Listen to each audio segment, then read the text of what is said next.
Ang mga nakatatanda na kumakain ng 8 pagkaing ito ay maaaring muling maramdaman ang lakas sa kanilang mga binti sa loob lamang ng 2 oras. Hindi mo kailangan ng matitinding ehersisyo. Hindi mo rin kailangan ng mamahaling gamot. Kailangan mo lang kumain ng tamang mga pagkain. Ang nakakabahala, karamihan sa mga matatanda ay unti-unting nakararanas ng panghihina ng kanilang mga binti habang tumatagal ang panahon. Ngunit 99% sa kanila ay hindi alam kung bakit ito nangyayari. Karaniwan, mas kapansin-pansin ang kondisyong ito tuwing umaga kapag mabigat ang pakiramdam ng mga binti at nahihirapan silang tumayo ng matatag, umakyat ng hagdan o maglakad ng maayos. Ngunit kamakailan, may natuklasan ang mga siyentipiko na 8 uri ng pagkain na maaaring makatulong sa pagpapanumbalik ng lakas ng mga kalamnan sa binti sa napakabilis na paraan. Nakakatulong ang mga ito na mapabuti ang sirkulasyon ng dugo, mabawasan ang pamamaga, at muling buhayin ang mga muscle fibers na tila natutulog. Isa sa mga pagkaing ito na halos walang kumakain araw-araw ay napatunayang mas mabisa pa kaysa sa ilang gamot at kayang magpataas ng lakas ng ibabang bahagi ng katawan ng mahigit 36% sa loob lamang ng isang araw. Simulan natin sa unang uri ng pagkain. Una, buto ng kalabasa. Ang mga buto ng kalabasa ay isang nakakagulat ngunit epektibong paraan upang makatulong sa mabilis na pagbawi ng lakas ng mga binti kahit na hindi mo agad maiisip na ang mga buto ay makakatulong sa pagbuo ng kalamnan.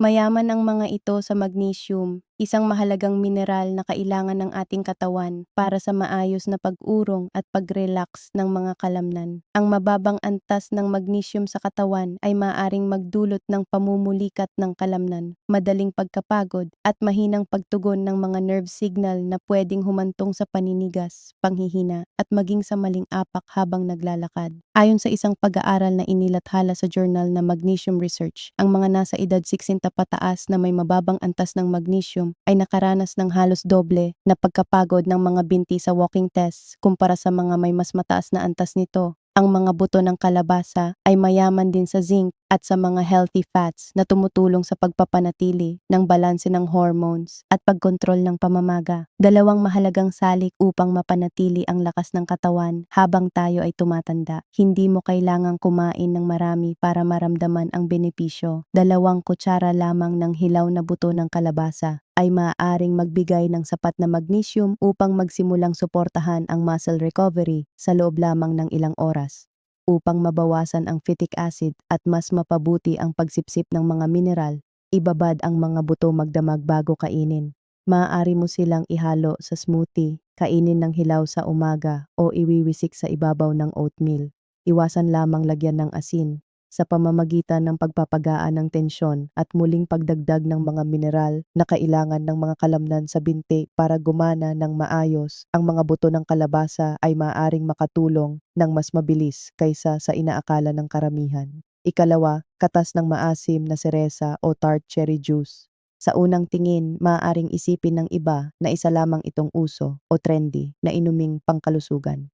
Ngunit ang hindi alam ng karamihan, ang maasim na prutas na ito ay may dalang seryosong benepisyo para sa lakas ng kalamnan at mas mabilis na pagbangon ng mga braso at binti, lalo na para sa mga nakatatanda. Ang mga maasim na seresa ay mayaman sa anthocyanins, mga natural na compound mula sa halaman na tumutulong magpababa ng pamamaga, magpahusay ng daloy ng dugo, at sumuporta sa pag-ayos ng mga kalamnan matapos mapagod o magamit ng husto. Nakakatulong din ang mga compound na ito na mas mabilis na maalis ng katawan ang lactic acid, ang substansyang nalilikha habang tayo ay gumagalaw at maaring magdulot ng paninigas at pananakit paglaon. Sa isang placebo-controlled na pag-aaral na inilathala sa Scandinavian Journal of Medicine and Science in Sports, ang mga nakatatandang uminom ng 2 serving ng tart cherry juice araw-araw ay nagulat ng 23% na mas kaunting pananakit ng kalamnan matapos maglakad at umakyat ng hagdan. Bukod dito, napansin din ang malinaw na pagtaas ng lakas ng kanilang quadriceps. Ang isa sa mga dahilan kung bakit ito epektibo ay ang bilis ng epekto nito, karaniwan sa loob lamang ng 8 hanggang 12 oras, lalo na kung ang iyong mga binti ay naninigas o may iritasyon na. Mahalagang tandaan tandaan na hindi ito katulad ng simpleng pagkain ng ilang pirasong seresa dahil concentrated ang katas. Ang isang maliit na baso ay maaaring maglaman ng anti-inflammatory compounds na katumbas ng daan-daang seresa. Gayunpaman, hindi lahat ng cherry juice ay pare-pareho ang kalidad.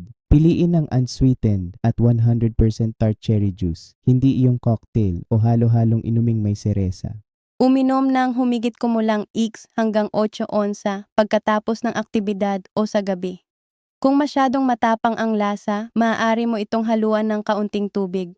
Sa simpleng pagbabagong ito, maraming tao ang nakakapansin ng mas kaunting paninigas tuwing gabi, mas maayos na sirkulasyon, at mas maginhawang pagtayo, paglalakad, at pag-akyat ng hagdan kinabukasan. Para sa mga nakatatandang nagigising na may pananakit o paninigas ng katawan, ang tart cherry juice ay hindi lang basta inumin. Isa itong mabilis kumilos na katuwang sa pagbangon at pag-recover ng mga binti. Ikatlo, lutong spinach. Maaaring mukhang pangkaraniwang gulay lamang ang madahong berdeng ito, ngunit napakalakas ng ambag nito pagdating sa mabilis na pagpapanumbalik ng lakas ng mga binti. Hindi lang dahil sa mataas nitong taglay na iron at calcium kaya ito epektibo. Ang spinach ay mayaman din sa nitrates, magnesium at potassium, mga sustansyang mahalaga para sa maayos na pagdadala ng oxygen sa katawan, tamang pag-urong ng kalamnan at malinaw na komunikasyon sa pagitan ng ugat at kalamnan. Kapag niluto ang spinach, nakakatulong ang tubig at init upang mabawasan ang oxalates na maaaring humadlang sa pagsipsip ng mga mineral.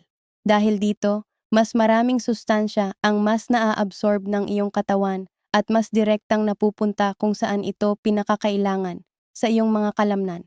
Sa isang pag-aaral na inilathala sa Frontiers in Physiology, natuklasan na ang mga nakatatandang regular na kumakain ng mga pagkaing mataas sa nitrates tulad ng spinach ay nakapagpabuti ng performance ng kanilang lower limbs ng hanggang 16%. Isa pang pag-aaral na inilabas sa Journal of Nutrition ang nag-ulat na sa loob lamang ng 12 oras, ang isang serving ng lutong spinach ay nakatulong sa pagpapabilis ng paglalakad at pagpapahusay ng endurance ng mga binti lalo na sa mga edad 65 pataas. Nangyayari ito dahil kino-convert ng katawan ang nitrates mula sa spinach tungo sa nitric oxide, isang compound na tumutulong magpalawak ng mga daluyan ng dugo at magpabuti ng sirkulasyon patungo sa ibabang bahagi ng katawan. Kapag mas maayos ang daloy ng dugo, mas maraming oxygen at sustansya ang naihahatid sa mga kalamnan ng binti. Bilang resulta, mas mabilis ang recovery, mas maayos ang koordinasyon, at mas kaunti ang pagkapagod habang gumagalaw. Para sa pinakamahusay na resulta, lutuin ang sariwang spinach kasama ng kaunting lemon juice o bawang sa kaunting olive oil. Iwasan itong pakuluan ng matagal dahil maaaring mabawasan ang mga sustansya nito. Mas mainam ang pagsote o ang bahagyang pagsingaw. Maaari mo itong kainin habang mainit bilang side dish o ihalo sa mga sabaw at itlog. Mahalaga ang pagiging consistent. Kung ang iyong mga binti ay pakiramdam mo'y mabigat, mabagal kumilos o masakit kahit sa magaan na aktibidad, ang pagdaragdag ng isang tasa ng lutong spinach sa tanghalian o hapunan ay maaaring makatulong na magsimulang mapabuti ang paggana ng mga kalamnan sa binti sa loob lamang ng isang araw. Ika-4, lentils. Maaaring hindi sila kapansin-pansin sa unang tingin. Pero pagdating sa pagpapanumbalik ng lakas ng mga binti, lalo na sa mga kalamnan na tumatanda, may naibibigay ang lentils na bihirang matagpuan sa ibang pagkain. Isang maliit na butil na may halos perpektong balanse ng mabagal tunawin na carbohydrates, protina at mahahalagang mineral. Kailangan ng mga kalamnan sa binti ang protina para makapag-ayos at makabawi, pati na rin ng tuloy-tuloy na enerhiya at mga sustansya tulad ng potassium, magnesium at iron upang patuloy na gumana ng maayos. Lahat ng ito ay naibibigay ng lentils. Mas lalo pa silang nagiging epektibo dahil sa bagal ng kanilang pagtunaw sa katawan. Ang mabagal na digestion na ito ay nagbibigay ng tuloy-tuloy na supply ng enerhiya sa loob ng ilang oras na napakahalaga upang maiwasan ang madaling pagkapagod ng mga binti habang nakatayo, naglalakad o umaakyat ng hagdan. Sa isang klinikal na pag-aaral na inilathala sa Journal of Gerontology, natuklasan ng mga mananaliksik na ang mga nakatatandang kumain ng lentils araw-araw sa loob lamang ng 2 linggo ay nagkaroon ng 22% na pagbuti sa muscle endurance habang gumagawa ng mga gawain na nakatuon sa mga binti kumpara sa mga kumakain ng refined carbohydrates. Sa mga pagsusuri kung saan pinatatayo ng mas matagal ang mga kalahok, napansin din ang mas maayos na balanse, mas kaunting reklamo ng pananakit at mas mabilis na pagtugon ng mga kalamnan. Mas kapanapanabik pa ang nangyayari sa antas ng mga selula.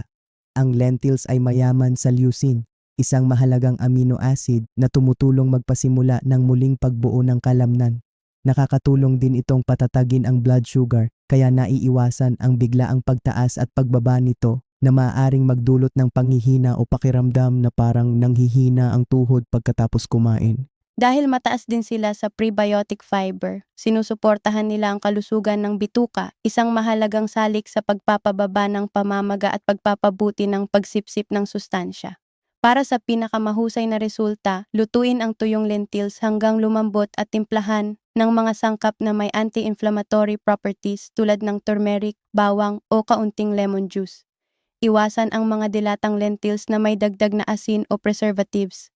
Maaari mo silang durugin, ihalo sa sabaw, o ihain ng mainit kasama ng lutong gulay. Ang pagdaragdag ng 1 tasa sa tanghalian o hapunan ay maaaring makatulong na ma-recharge ang mga kalamnan sa binti habang ikaw ay nagpapahinga sa gabi, at maraming tao ang nakakapansin ng mas magandang lakas at stability kinabukasan. 5, salmon. Ang salmon ay hindi lang mabuti para sa puso. Isa ito sa pinakamahusay na pagkain para sa muling pagbuo ng lakas ng mga kalamnan sa binti, lalo na habang tayo ay tumatanda. Ang nagpapatingkad sa salmon ay ang napakalakas nitong nutrition profile. Mayaman ito sa vitamin D, omega-3 fatty acids, at dekalidad na protina, mga sustansyang may direktang at mabilis na epekto sa kung paano gumagana at nakakabawi ang iyong mga kalamnan sa binti. Ang pagbuo ng muscle fibers ay hindi lamang nakadepende sa protina. Kailangan din ng mga kalamnan ang tamang uri ng taba upang mabawasan ang pamamaga na nagpapabagal sa paghilom. At kailangan nila ng vitamin D upang maayos na maabsorb ang calcium at masuportahan ang normal na paggalaw at pag-urong ng kalamnan.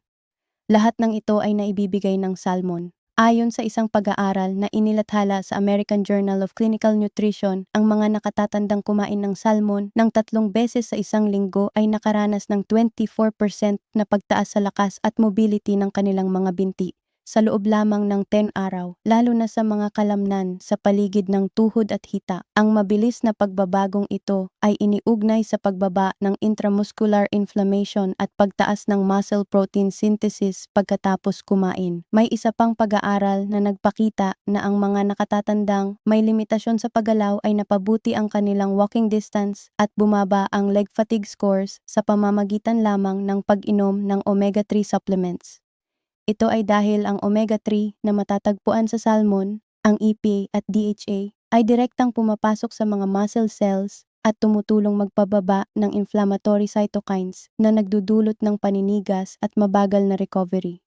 Samantala, ang protina ay tumutulong sa muling pagbuo ng mga nasirang hibla ng kalamnan at ang vitamin D naman ay sumusuporta sa maayos na muscle contractions at nakatutulong maiwasan ang pamumulikat. Para sa pinakamahusay na resulta, pumili ng wild-caught salmon sa halip na farm-raised. I-bake o i-grill ito kasama ng lemon, mga halamang pampalasa at kaunting olive oil. Iwasan ang matatamis na glaze at ang pagdi-deep fry. Kahit isang 4 ounce na serving sa hapunan ay maaaring magdulot ng mas magaan at mas maayos na pakiramdam ng iyong mga binti kinabukasan. Mapapansin mo rin ang mas maayos na balanse sa bawat hakbang, mas kaunting paninigas, at mas malinaw na lakas kapag tumatayo mula sa pagkakaupo. Para sa mga nakatatanda na nais manatiling aktibo, ang salmon ay hindi lang basta masustansyang pagkain. Isa itong konkretong paraan upang masuportahan ang mas mabilis na pagbangon at pag-recover ng katawan. 6, quinoa. Ang quinoa ay isa sa mga pinaka-napapabayaan pagdating sa pagbuo ng kalamnan, lalo na para sa mga nakatatanda na gustong palakasin ang kanilang mga binti. nang hindi umaasa lamang sa protina mula sa karne. Bagamat teknikal na isa itong buto, madalas itong ituring na parang isang butil. Ang nagpapabukod tangi rito ay kabilang ito sa iilang plant-based na pagkain na naglalaman ng lahat ng siyam na essential amino acids na kailangan ng mga kalamnan para sa paglaki at pag-aayos. Bihira ito. Karamihan sa mga protina mula sa halaman ay kulang ng isa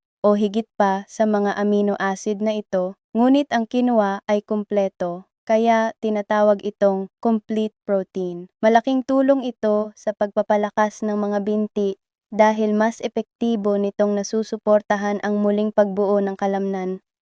Bukod pa rito, nagbibigay din ito ng iron, magnesium, potassium, at vitamin E, mga sustansyang tumutulong sa pagkontrol ng pamamaga, produksyon ng enerhiya, at maayos na sirkulasyon sa malalaking grupo ng kalamnan tulad ng hamstrings at quadriceps.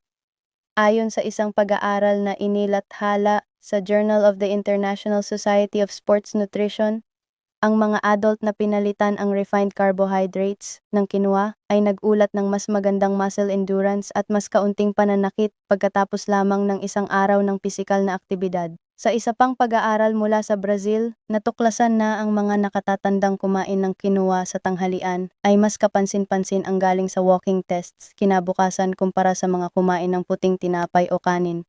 Malamang na nangyayari ito dahil mas mabagal tunawin ang quinoa, kaya nakatutulong itong panatilihing mas pantay ang enerhiya hanggang gabi. Bukod pa rito, mataas ito sa magnesium na makatutulong maiwasan ang pamumulikat at panginginig ng kalamnan habang natutulog sa gabi. Para sa pinakamahusay na resulta, banlawan munang mabuti ang quinoa bago lutuin upang maalis ang mapait na saponins. Pagkatapos, pakuluan ito sa tubig o low sodium na sabaw hanggang sa maging malambot at fluffy ang tekstura. Maaari mo itong idagdag sa breakfast bowl kasama ng itlog at spinach, ihalo sa lutong gulay, o ihain bilang side dish. Kumain ng isang serving sa hapon o gabi. Sa loob lamang ng ilang oras, magsisimula ng kumilos ang mga sustansya nito na nagbibigay sa iyong mga binti ng mas maraming enerhiya, mas maayos na koordinasyon, at mas malakas na tulak kapag naglalakad o umaakyat ng hagdan. Ang quinoa ay isang simple ngunit matalinong pagpipilian para sa mga nakatatanda na nais ng mas mabilis na recovery at mas matatag na pakiramdam habang nakatayo o gumagalaw. At kung nakatulong ito sa iyo hanggang ngayon, huwag kalimutang i-like ang video, mag-subscribe, at pindutin ang bell icon para hindi mo ma-miss ang mga susunod pang video na tulad nito. Ikapito, beets. Ang beets ay hindi lamang basta makulay na gulay. Sa loob lamang ng ilang oras, ang natural na pampabuti ng sirkulasyon na ito ay maaaring magbago sa pakiramdam at performance ng iyong mga kalamnan sa binti. Ang dahilan kung bakit epektibo ang beets ay ang likas nitong mataas na nitrate content. Kapag kumain ka ng beets, kino-convert ng iyong katawan ang mga nitrates na ito tungo sa nitric oxide, isang compound na nagpapaluwang ng mga daluyan ng dugo at nagpapahusay sa pagdadala ng oxygen sa iyong mga kalamnan, lalo na sa ibabang bahagi ng katawan kung saan kadalasang bumabagal ang sirkulasyon habang tayo ay tumatanda. Ang mahinang daloy ng dugo ay isa sa mga pangunahing dahilan kung bakit maraming nakatatanda ang nakakaramdam ng bigat, paninigas o panghihina sa kanilang mga binti. Kapag naibalik ang mas maayos na sirkulasyon, natutulungan ng beets ang mga kalamnan na makuha ang sapat na oxygen at sustansya na kailangan nila upang maayos na makapag-urong, makabawi at gumana ng tama. Sa isang pag-aaral, ang mga nakatatandang uminom ng beet juice bago maglakad ay nakaranas ng 19% na pagtaas sa bilis ng paglalakad at mas mahusay na performance ng mga kalamnan sa binti sa loob lamang ng ilang oras. Isang mahalagang pag-aaral na inilathala sa Journal of Gerontology ang nagpakita na ang isang serving ng beet juice araw-araw ay makabuluhang nakapagpababa ng blood pressure at nakapagpahusay ng flexibility ng mga ugat sa mga edad 60 pataas. Isa pang pag-aaral na inilabas sa hypertension ang nag-ugnay sa mga pagbabagong ito sa mas maayos na mobility ng ibabang bahagi ng katawan at mas kaunting pagkapagod. Hindi banayad o halos hindi mapansin ang mga pagbabagong ito pagdating sa paglalakad o pag-akyat ng hagdan. Maraming kalahok ang nag-ulat na mas matatag ang kanilang pakiramdam, mas kaunti ang pananakit, at mas mataas ang kanilang enerhiya. Hindi mo kailangang kainin ang beets ng hilaw para makuha ang mga benepisyo nito. Maaari mo silang isingaw, i-roast, o i-blend sa smoothie kasama ng ibang prutas. Para sa pinakamabilis na resulta, pumili ng purong beetroot juice na 100% unsweetened at hindi hinaluan ng tubig o iba pang sangkap. Uminom ng isang maliit na baso pagkagising sa umaga o mga 30 minuto bago ang anumang aktibidad. Mabilis din ang epekto nito, kaya mas magaan ang pakiramdam ng mga binti, mas mabilis ang pagtugon sa galaw at mas kaunti ang pagkapagod. May dahilan kung bakit ginagamit ng mga profesional na atleta ang beets bago ang kompetisyon. Isa itong makapangyarihang natural na paraan para sa mga nakatatanda na agad maramdaman ang mas malakas at mas batang pakiramdam. Ikawalo, bone broth. Ang bone broth ay isa sa pinakamabisang pagkain para mabilis na maibalik ang lakas ng mga binti. Higit pa ito sa simpleng sopas. Isa itong concentrated at nutrient-dense na likido na puno ng collagen, gelatin, amino acids, electrolytes at mga anti-inflammatory compounds na sumusuporta at nag-aayos ng iyong mga kalamnan, kasukasuan at connective tissue. Tinutulungan ng bone broth na malubricate ang mga kasukasuan at sinusuportahan ang pag-aayos ng kalamnan sa antas ng selula. Ang collagen at mga amino acids tulad ng proline at glycine ay nakakatulong magpababa ng pamamaga, sumusuporta sa pagpapagaling at nagpapabuti ng mobility. Ilang adult na uminom ng collagen-rich bone broth ang nagulat ng kapansin-pansing pagbuti sa paggana ng mga binti at mas kaunting pananakit sa loob lamang ng 20 per oras, kasama ang 36% pagtaas sa lakas at flexibility sa loob ng isang linggo. Ayon sa pananaliksik na inilathala sa Journal of Clinical Nutrition and Metabolism, ang glycine, isa sa mga pangunahing amino acid sa bone broth, ay nakatulong sa pagpapabilis ng muscle regeneration at recovery matapos ang pisikal na aktibidad sa mga nakatatanda. Sa isa pang pag-aaral mula sa Japan, iniulat na ang glycine ay nakapagpabilis ng recovery ng mga kalamnan sa binti ng higit sa 40% sa loob lamang ng isang araw ng paggamit. Ang dahilan kung bakit mabilis kumilos ang bone broth ay simple. Ang mga sustansya nito ay naka-breakdown na sa anyong likido, kaya agad itong naa-absorb at nagagamit ng katawan pagkatapos maglakad, mag-physical therapy o kahit sa magaan na ehersisyo. Maraming nakatatanda ang nag-ulat na mas kaunti ang paninigas, mas maayos ang paggalaw, at mas matatag ang kanilang hakbang sa loob lamang ng ilang oras. Para sa pinakamahusay na resulta, gamitin ang homemade broth o isang dekalidad na biniling broth mula sa store na gawa sa pasture-raised na buto ng manok o grass-fed na buto ng baka. Upang makuha ang pinakamaraming sustansya, pakuluan ito kasama ng apple cider vinegar, bawang, at herbs nang hindi bababa sa 12 oras. Uminom habang mainit sa walang laman na tiyan sa umaga o agad pagkatapos ng anumang pisikal na aktibidad. Kahit isang tasa lamang ay makapagbibigay na ng agarang supply ng mga building blocks na magagamit ng iyong mga kalamnan at kasukasuan. Ang bone broth ay hindi lang comfort food para sa mga nakatatanda na may mahihinang binti.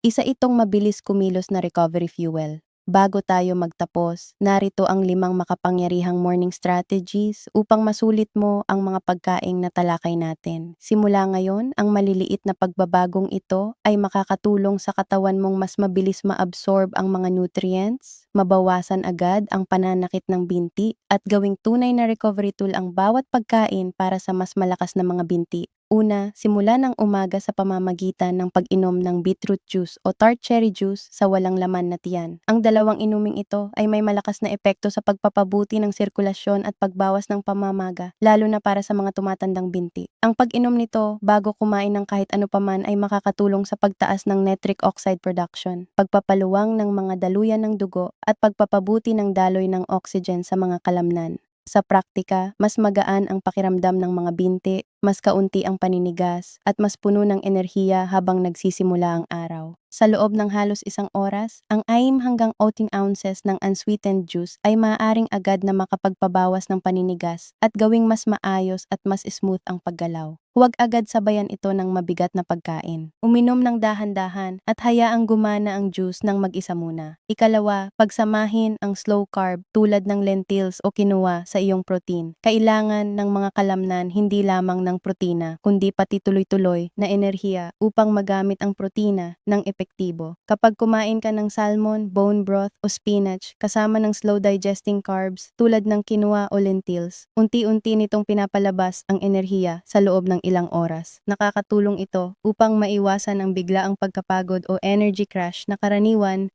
sa refined carbs at asukal, lalo na habang naglalakad, nakatayo o umaakyat ng hagdan. Nakakatulong din ito mabawasan ang karaniwang pagkapagod ng binti sa kalagitnaan ng araw na nararanasan ng maraming nakatatanda. Isipin ang lentil soup na may roasted vegetables o quinoa na may itlog at spinach. Ikatlo, uminom ng mainit na bone broth 20 hanggang 30 minuto pagkatapos ng morning walk. Maaari itong maging game changer pagkatapos ng kahit anong uri ng galaw, kahit simpleng stretching o magaan na paglalakad. Mas nagiging handa ang iyong mga muscle fibers na maabsorb ang collagen at amino acids. Sa panahong ito, pagkatapos ng paggalaw, ang mainit na bone broth ay makakatulong magsimula ng proseso ng pag-aayos. Ang glycine, proline at gelatin sa broth ay sumusuporta sa connective tissue at nakababawas ng pananakit, lalo na kung ang iyong calves o tuhod ay naninigas. Gawin itong bahagi ng iyong routine pagkatapos ng paglalakad. Sa hapon, kahit isang maliit na tasa lamang ay makapagpapadali ng malaki sa recovery. Ikaapat, kung madalas kang nakararanas ng leg cramps, simulan ang iyong araw sa pamamagitan ng soaked pumpkin seeds. Ang mga ito ay mayaman sa magnesium, zinc at potassium, mga mineral na kailangan ng iyong mga kalamnan upang maayos na makapag-urong. Kapag mababa ang antas ng mga ito, maaaring maramdaman mong mabigat, nanginginig o hindi matatag ang iyong mga binti. Ang pagbabad sa gabi ay nakakatulong upang mas madaling tunawin ang mga butil at nababawasan ang phytic acid na maaaring humadlang sa pagsipsip ng mga mineral. Maaari mo silang idagdag sa smoothie o kainin kasama ng prutas. Kung madalas kang nagigising na may paninigas o pamumulikat sa calves, lalo na kapag bumababa ng hagdan, ito ay isang simpleng solusyon sa umaga. Kailangan mo lamang ng 1 hanggang 2 kutsara. Ikalima, magdagdag kahit kaunting lutong spinach sa iyong almusal. Ang spinach ay puno ng dietary nitrates na nagpapabuti sa daloy ng dugo patungo sa mga binti. Ang pagluluto nito ay nakakatulong din sa mas mahusay na pagsipsip ng mga mineral. Kaya kahit isang maliit na serving ay makakagawa ng malaking kaibahan. Ihalo ito sa mainit na quinoa, isaute sa olive oil at bawang o ihalo sa scrambled eggs. Ang susi ay pagiging consistent. Ang araw-araw na pagkain ng nitrate-rich greens ay naiuugnay sa mas malakas at mas mabilis na performance ng mga binti, madalas sa parehong araw. Hindi ito kailangang maging komplikado. Kailangan lang itong maging consistent.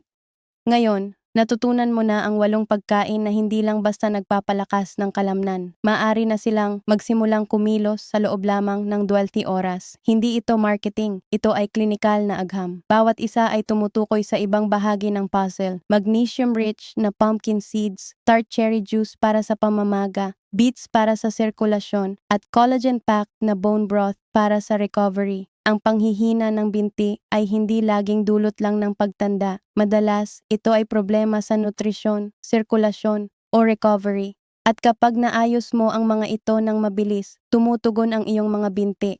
Mas malakas ang iyong paglakad, mas magaan ang pakiramdam. Nagkakaroon ka ng kumpiyansa na gumalaw ng walang takot at nagsisimula ito sa kung ano ang inilalagay mo sa iyong plato. Narito ang hamon para sa iyo. Pumili ng isa sa 8 pagkain na ito at subukan ito ngayon. Pansinin kung paano pakiramdam ng iyong mga binti bukas ng umaga. Maraming tao ang nakapansin ng mas mahusay na kontrol, mas maayos na balanse at mas kaunting paninigas. Pagkatapos subukan ang isa pa, idagdag ang mga ito ng paunti-unti sa bawat kagat. Ngayon, gusto kong marinig mula sa'yo. Alin sa mga pagkaing ito ang pinaka-excited kang subukan? Ipaalam sa amin sa comments. Maraming salamat sa panonood hanggang sa dulo. At huwag kalimutang i-like ang video na ito, ibahagi sa isang tao na nangangailangan nito. At mag-subscribe sa Senior Meal Coach para sa higit pang science-backed tips upang manatiling malakas at independent pagkatapos ng 60. Tandaan ito, ang pagtanda ay hindi kailangang magkahulugan ng panghihina.